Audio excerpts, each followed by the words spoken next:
From the beginning of time, beautiful beings with blue hair and a fishtail called the Marmark tribe lived in the sea. They were known to have eyes that sparkled like gems. However, due to their ferocious nature, tormented the humans. The Marmark attempted to take full control of the sea by harnessing a power the humans did not have. The Emperor of the Babenberg Empire was forced to declare an all-out war on the Marmark. The two sides eventually became exhausted and agreed to a truce. As a token of peace, the Marmark sent a young girl to the empire. It's currently July 19, Imperial Year 1768, at the central villa of the imperial family. A group of maids are picking flowers for the birthday garlands to use as decorations. One of them inquire if pansies can be used to decorate the birthday garlands. A maid responds they don't have a clue. It's been 10 years since they've left the central villa. The lady-in-waiting Molina Ludovica von Hanover orders them to get inside. The maid asked which color pansy would best suit Cordelia. As Molina is responding, she slips and falls into the pond. Before the maids can react, Cordelia dashed and leapt into the water. Molina struggles to hold her breath, but her chest is tightening and she's beginning to feel lightheaded. She then noticed Cordelia, who brings her back to the surface. As she's gasping for air, the maids rush to her aid. Cordelia states it was a close call. She is a Marmark girl. She asked Molina if she's okay. She responds yes and thanks her. The maids then compliment her, stating her transformation is breathtaking. Cordelia is half Marmark. She was born to a human father and a Marmark mother. She is the token of peace sent to the empire to symbolize the end of the war. The maids find it intriguing that she's mixed breed. If they hadn't met Cordelia, they wouldn't know mixing is possible. Molina reminds them to remember their manners when speaking to Cordelia. The ladies become flustered. Cordelia informs her that she doesn't remember anything before leaving the sea. So they are like family and she prefers the casual atmosphere. The maids are moved by her words and hug her in a warm embrace. It's strange that Cordelia doesn't remember anything. Not even a single memory from before she came to the palace. Except one, when she was departing for the human world. She was warned to be wary of humans, as greed is in their nature. She was given a ring, but the rest is hazy. Later in the night, Cordelia's beautiful hair is brushed, and her slender legs is cleaned to perfection. They asked what cake she wanted for her special day tomorrow. She smiles brightly and tells them there's no need to fuss about it.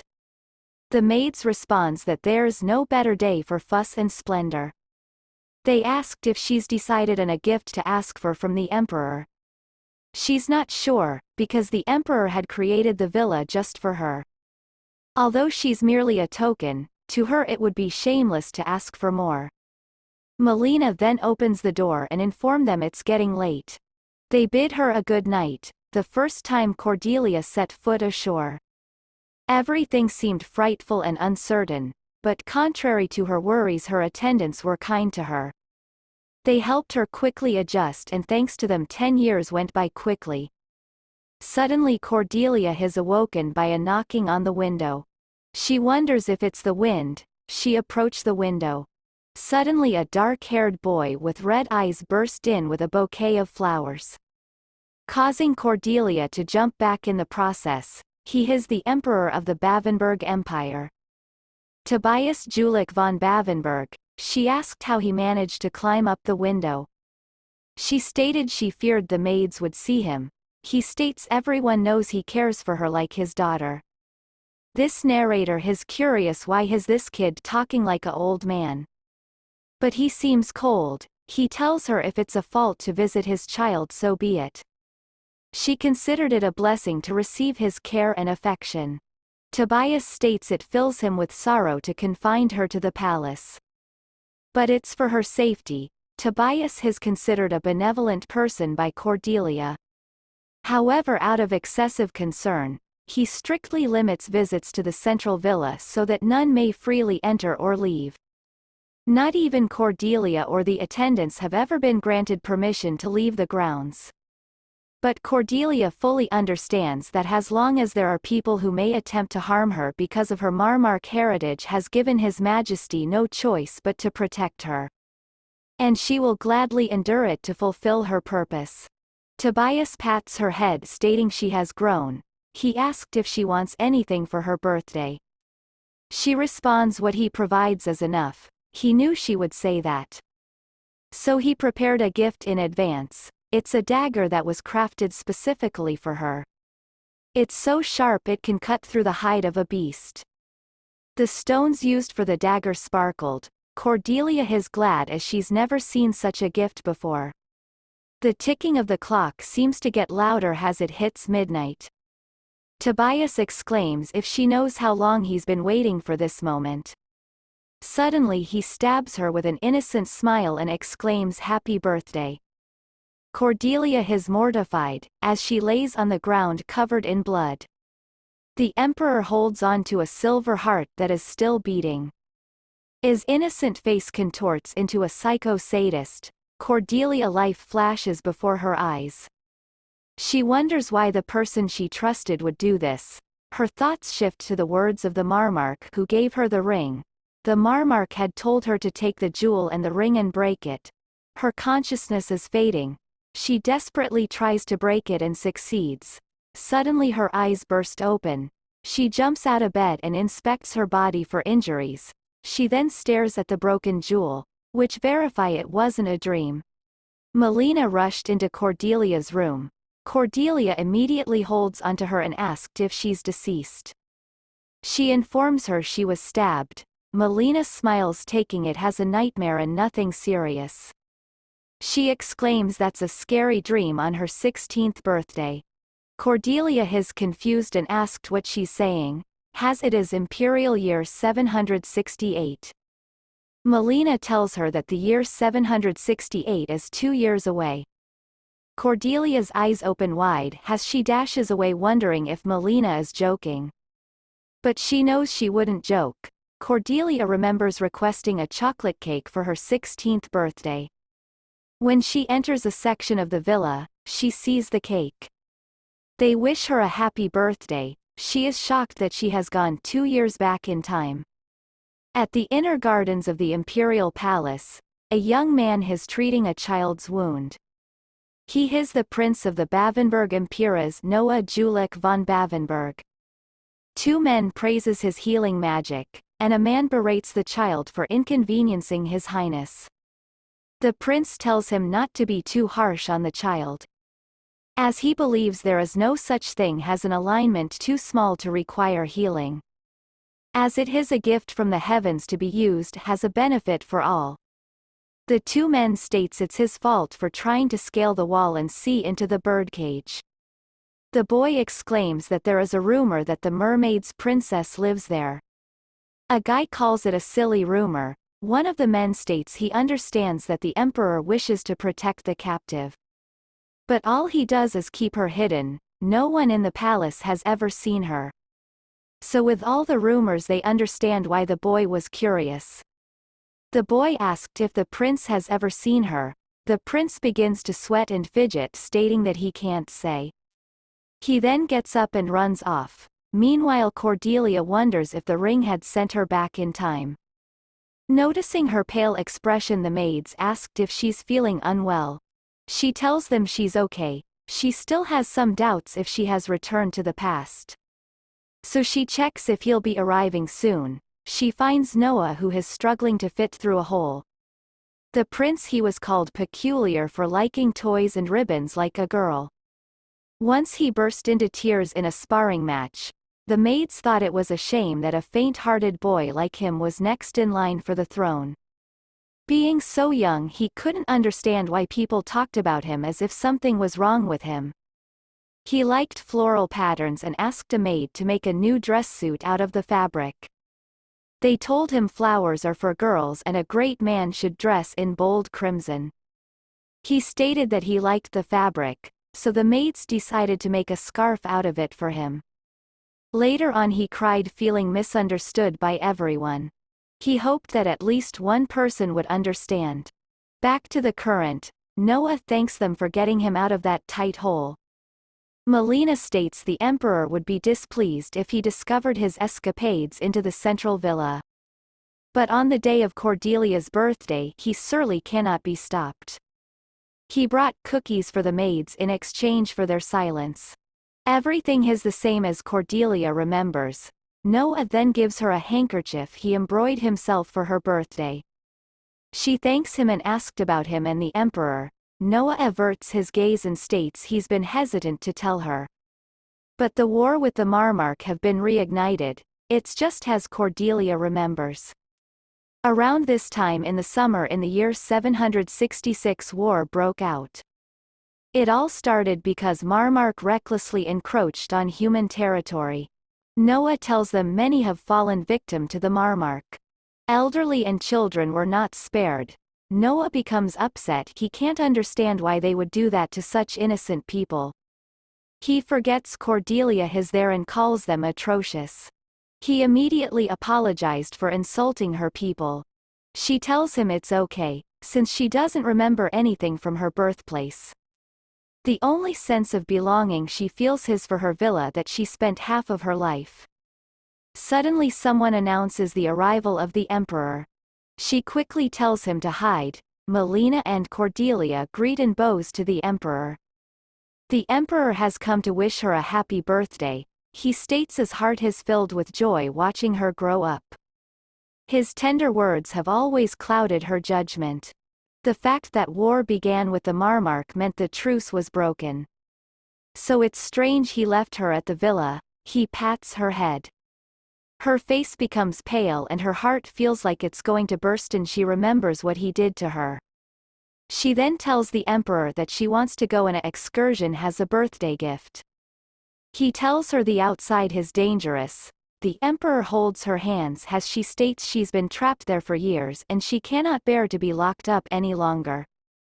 The emperor promised to let her leave when she reaches adulthood.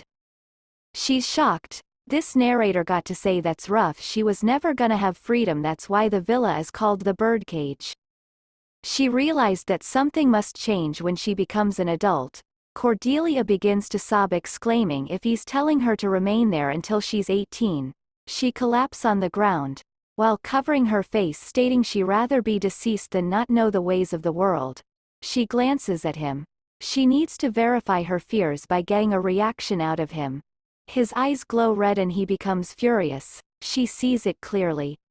His face changes back to cute and concerned. He states it seems she's been struggling for quite some time. She looks at him confused by his behavior. He tells her no matter how much he wants to he can't, because they're once again at war with the Marmark.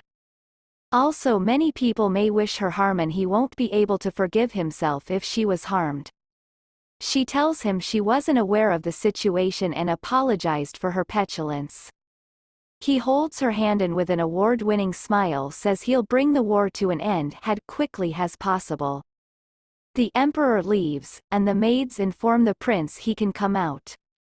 Noah gazes at Cordelia with a worried expression. Two maids are worrying about the war. The third maid tells them there's nothing to worry about as the imperial family has been blessed by heaven for generations. As the story goes, the Babenberg ruling over the continent was decreed by the heavens. Not long after the crowning of the first emperor of the empire, he was bedridden by a sudden mysterious illness. Countless physicians were sent to heal him but to no avail. One day as the emperor awaited the Grim Reaper, he heard the voice of the heavens calling down from above him. The voice told him it would share its divine power with him and his bloodline. He was commanded to lead the Babenberg Empire as a great pillar of the land. After that a miracle happened. The emperor rose from his deathbed as if cured from all illness and he had mastered the magic of healing. By nature humans are inept at magic. The one who alone who had mastered its mysteries was admired by everyone. From that moment on the power was passed down by succession among the Babenberg family. It is said that it's a clear sign heaven has blessed the Babenberg family. Strangely, Noah doesn't look too happy about it. Also, the current emperor has surpassed all those who came before him. Although he has passed his 50th year, his overflowing reservoir of magic keeps him looking like a young boy. Also, Noah envies him since he still looks adorable in a cute ribbon. So they all decide to hold fate in the emperor. Meanwhile, Cordelia ponders on how long the emperor has been acting. She saw his composure break for a moment. She fears that everyone around her has been a part of it from the beginning. Noah disrupts her thoughts and states, he didn't realize she wanted to leave. He exclaims he'll run to catch the emperor, and ask for permission for her to leave. Molina states she'll do the same. Suddenly the maids surround her filled with worry. She is startled. Cordelia states intently at Noah, remembering the time when he was younger. She was complimenting his handkerchief, and Noah asked if it doesn't look strange for a boy like him to be wearing something like that. Cordelia smiles, stating she thinks it suits him perfectly. Noah beams with joy. He gets up and brushed off himself. He extended his hand towards her and asked if she'll be his friend. Cordelia had tried her best to keep her chin up and be strong. But she was lonely and scared of her new home, so when Noah asked to be her friend she was overjoyed. Whenever he had time he came to visit her and they quickly grew close. Noah was a sensitive boy with a kind heart. She believes that's why he would cry out of concern. Or often smile at her brightly. That's who her first best friend is. Narrator speaking, this interaction is really heartwarming. However, Noah wasn't the only one. She called the people in the villa as her family. It breaks her heart to suspect them, so she will only do it if she has to. Cordelia exclaims she was feeling cooped up and was being childish. She didn't mean to worry them. Noah tells her she doesn't have to act fine. There's still time to persuade the emperor. Cordelia thanks him and reminds him the emperor promised to let her out once the war is over. She smiles and states she just has to be a bit more patient. Cordelia is sure there's something significant about her adulthood and she needs to find out why. But that is easier said than done, as she cannot step outside, making it difficult to do anything. And to make it worse, she can't remember anything useful. And Noah is her only source of information. Moments later her odd behavior catches her maid's attention. They wonder if she's unwell. They inform Molina that something's wrong with Cordelia. Cordelia attempts to remember a clue, but she had lost so much blood that everything seemed hazy. Molina calls her name and asked what's worrying her. Cordelia becomes nervous and tries to come up with an excuse. Molina asked if the war is making her act that way. Her face became red and she asked if it was obvious. She exclaims she can't help but feel bothered, because she can't find out what's happening. Molina asked if she wants her to reach out to her uncle, who is stationed with the Imperial Navy Strategy Forces. So he should be able to give them an idea of what's happening. She responds that would be wonderful. Molina eyes locks in on her ring. She exclaims her ring. Cordelia sweats nervously and explains it must have broke when she bumped into something earlier. The ring was the only thing brought from the sea. Molina goes to get her sugar cubes. She stares intently at the ring, which this narrator finds suspicious. A blonde-haired man tells little Molina that bearing a son is the only happiness a woman can have is an outdated notion. He tells her if she decides to be a knight, he'll support her to the best of his abilities. He wanted her to be free to live the way she wanted to live. In the next scene they're having a funeral for Count Reinhard. The attendees thought it was the best for the Hanover family. To them he always talked nonsense about making his daughter the head of the family. They believe the elders' fear can be put to rest, since a respectable male will be in charge. This male is Molina's brother, a timid boy, who sees himself as weaker and less intelligent than his sister. She tells him he must be strong and brave. The same can be said for Molina. Her father and any hope of reaching her dreams had passed. There is still plenty she must do as the eldest daughter of House Hanover. Later on, the elders forced her to become an imperial maid. Since they believe she'll find a good suitor there. She believes the elders had thought it was indecent that a girl wielded a sword. Noah was upset, because even their instructor said she was the best at they wouldn't be able to play as often. She grins, and informed him she'll be working at the central villa, where there is a Marmark captive. Noah tells her he'll visit every day. She laughs and tells him not to get caught or else they'll kick him out. Back to present, Cordelia runs towards Molina saying she forgot they've received food supplies. Anne has come to help them organize. Cordelia prepares to bring some sacks to the cellar. Molina panics, stating they could never ask her to do such menial work. Cordelia smiles and says it's no big deal. She lifts the sack and says as long as she's a part of their family she wants to be of some help.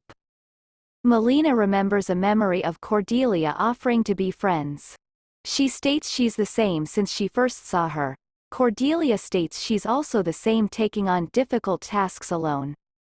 Molina asked her to promise that the one sack is the only thing she will carry. A maid brings Molina's attention to a shiny object on the ground.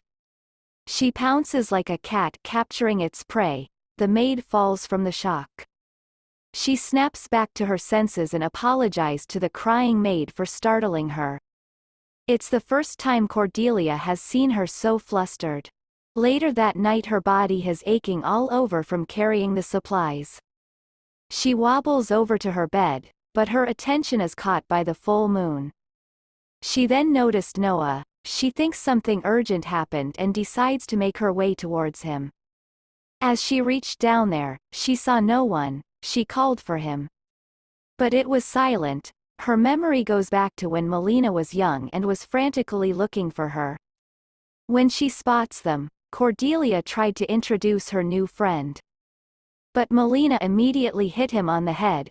Cordelia is surprised. Molina exclaims she told him not to get caught. Moments later Molina apologized for losing her temper. She says it's okay and asked if she can use a sword. She exclaims she would love to see it. Molina blushes and states it's not that impressive. Noah exclaims Molina is a prodigy who was always praised by their instructor. Molina points out that Noah was bad at everything except brute strength and would cry before sparring sessions. Cordelia laughs, stating they must be really close since His Highness came all the way there to see her. Cordelia took the opportunity to ask Molina to be friends with her. Molina averts her eyes, stating it would be unwise, because Cordelia has a token of truce, suggesting she's high class. She's only a maid there to serve her, and being her friend is something she doesn't deserve. Cordelia wakes up from the dream. Molina and a maid appeared. Cordelia states she thought she saw the prince last night, and asked if they know if he came to visit. Molina is nervous. The maid states she didn't see him, but he could have been there on official business. Molina interrupts, stating it's unlikely. She tells Cordelia she must have seen a tree shadow and mistake it for him, as there is only ladies there and he wouldn't visit in the middle of the night. She tells Molina she's right, then exclaims let's start the day off strong. Later that night, Cordelia hides on looks for the prince. She knows she wouldn't mistake a tree shadow for him. Also, there was something strange about how Molina spoke. It was like she was trying to hide something. She then noticed His Highness making his way into the villa. This narrator wonders who he's meeting in the middle of the night. Molina dashes towards him. Cordelia watches them intently. She can't look away. However, they're walking towards her. Molina informs Noah that Cordelia saw him last night. He asked if she believes she had caught on to them. She assures him that she convinced her. She mistook him for a tree. But she tells him to be careful as Cordelia is quick to catch on. They enter the conservatory. Cordelia quickly follows them. She doesn't recollect this happening 2 years ago. She wondered if they were deceiving her and were all in on it. It's painful for her, but she wanted to believe they were on her side. She spies on them through the glass, but can't see them properly because of the partitions. Moments into eavesdropping she's confused. They begin to bicker. A frog leaps on her hand and she screams, alerting them. They asked what she's doing there. She says she was taking a walk. She awkwardly laughs and asked what they were doing. They nervously look at one another and shows her a pearl necklace they were making for her. Luckily all her worries were for nothing. Noah had only met her in the middle of the night to teach her how to make the necklace. However, she still needed to know why they made it in secret. Molina says it was a birthday gift, although her birthday has already passed. Seeing the only thing she brought from her homeland destroyed, she had thought Molina was heartbroken. Molina then expresses her disappointment in herself for wasting Noah's time. She exclaims she can't do anything right. Cordelia exclaims what she's saying isn't true. Cordelia becomes silent, disappointed in herself that she didn't trust them. Noah intervenes and states she shouldn't put herself down. Since she did all that for Cordelia, Cordelia agrees with Noah and states she's very grateful. It's the thought that counts. Molina is shocked by her kindness. She is brought back to a memory of a smiling Cordelia announcing that today Molina will be her friend. Although she has asked many times before, but Cordelia thought about it long and hard and decided that she cannot let it go. Molina explains if they are too loose around each other, what will the other mates think? Cordelia asked her what she wants and tells her not to think about the others. Because what she wants is more important than what other people will think of her. Cordelia asked her what she truly feels. Her words remind her of the time she asked her father how it would be if she learns swordmanship. He took a moment and looked at her. She was very nervous at his response. Because she knows people would hate seeing a girl like her swinging a blade. He responds he doesn't see why not. What she wants is more important than what other people think of her. That's a very wise father right there. Moved by her beautiful words, Molina blushes and tells her she would be her friend with nobody is watching. She is very grateful for a Cordelia. Since they're all in the same place, Molina gives her the letter from her uncle. It's a short account of what's going on in the war. Cordelia was nervous. This was the moment she's been waiting for. She might be able to find something useful. Molina's uncle hoped that she has been well and was pleasantly surprised to receive her letter. He describes the war as the fiercest of hells. He can't divulge specific details due to the suppression order, but the situation is more dire than it was before the truth. The Marmark are completely different species to humans and they're causing a lot of trouble for them. They make use of strange magical powers, but they're also quite difficult to get rid of. Their vitality is nothing short of extraordinary. Their only weakness is steel and fire, so they're doing their best to use that against them. But due to their incredible regenerative powers, they are being pushed back. Regardless, he vows to do whatever he can for the Empire and the future of his lovely niece. He asked her to pray for their victory. Molina had no idea that Marmark are weak to steel and fire. She asked Cordelia if she is the same. Cordelia says she has touched steel before but it had no effect. They hypothesized that the weakness was muted by the fact that Cordelia is mixed race, and that might explain why she can't use magic. However, one part of the letter is confusing Cordelia, that their vitality is extraordinary. Noah reveals he had overheard his father talking to the commander. According to the commander, the Marmark have bodies that are far stronger and more durable than that of humans. When humans receive damage to organs such as their hearts or brain, they die instantly, but apparently this isn't true for the Marmark. They could move for a while even after the heart was pierced. Cordelia is petrified by what she is hearing. Her heart is throbbing from the trauma of the shock she had endured. She falls to the ground, gripping her chest. Her heart is hurting as if she's been stabbed. She's struggling to breath. She's trying to gasp for air. Her friends rush to her side. She has had a revelation. Back when the Emperor removed her heart, it wasn't to get rid of her. Instead, he wanted her heart. She asked Molina for a favor. 4 days ago, Molina informed Noah of the situation. He asked why a bracelet she lost a ring, so wouldn't it be better for her to make a ring instead? Molina looked at him annoyed and stated she can't believe her ears. He's the one who's supposed to give her a ring, not her. He's been keeping up this one-sided love affair for a very long time and hasn't had the guts to tell Cordelia how he feels. He's been putting it off for years, and it's very frustrating for her to watch. But for this narrator, it's very entertaining for me to watch. After that conversation, he visited a store. He told the store owner everything and he responded if he's been friends with her for a long time he better hurry and make progress or else someone will take her away. However, he feels as if Molina bullied him into doing it. But if you ask me, Molina is a great friend to push him to do what he should have done a long time ago. Cordelia had once said they should be friends until she die. In other words, he's trapped in the friend zone for eternity. But he wants to be more than friends. This time he will tell her his true feelings. The store he went to is the largest jewelry store in the continent. They have quite an extensive variety of jewels, so they should be able to find a specimen that matches what he's looking for in no time.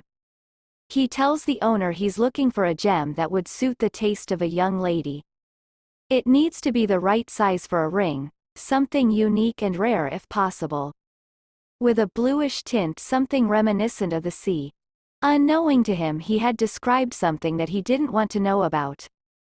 The owner ordered a servant to get the special specimen. The owner confided in His Highness that he didn't expect him to have taste in jewelry. Due to how renowned he is for being humble, His Highness informs him it's the first time he's come to such an establishment and he's feeling rather nervous. He responds that he'll get used to it. He further states that the gem he's about to show him is an item that only the creme de la creme of high society have ever laid hands on. His Highness feels uneasy. The owner tells him there's no need to continue the act, and at their store his purchase is confidential. The servant brings the item. They unveil the most precious and high-quality item in the store, the eye of a marmark.